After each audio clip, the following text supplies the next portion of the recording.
What has been your experience with, corruption challenges, but also how has the high level of corruption impacted your business and your growth capabilities? So I think our business is a long-term business where we developed infrastructure over the past 20 years, and we plan to keep doing that for another 20, 30, 40 years.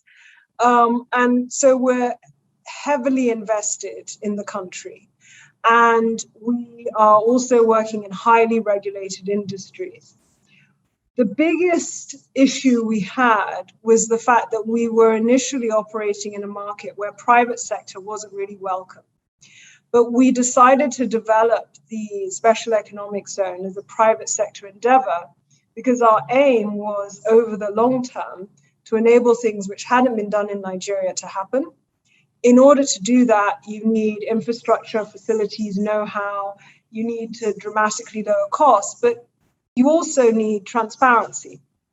And you cannot build a private sector business as we have from scratch unless you make sure that it is fully compliant. So we meet all the international standards and we take our time to walk through every stage of every interaction we have with the authorities to make sure that we cross our T's and dot our I's.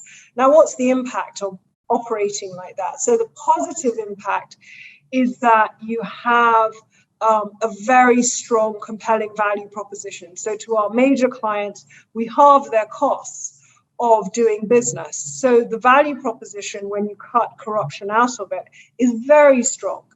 Also, it's important for us to remember that corruption breeds incompetence.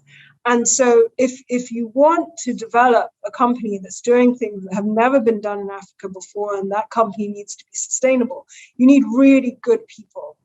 And the majority of people in the world, and the African continent is no different, and Nigeria is certainly no different, want to go to work and they want to have respect for themselves and respect for the company they're working with, especially if they're really good at their job.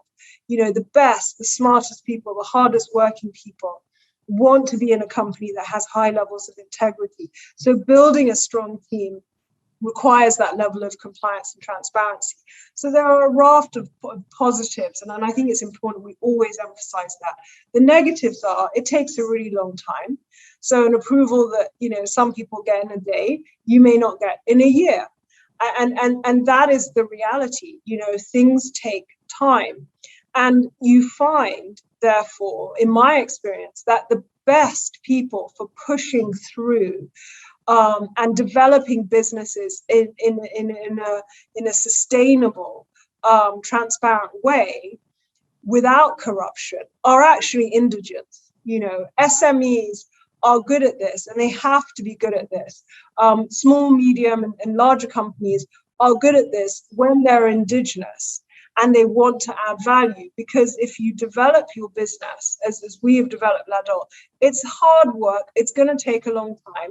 You're going to come across a lot of opposition, a lot of hurdles, particularly when you're bringing transparency to an opaque, expensive market. And so the best people to do that are actually indigents of the countries where these challenges are being faced. And it's the indigents that can then create a space where international companies can partner with them or can come in and operate on their own with the same levels of compliance and integrity that you see in other parts of the world.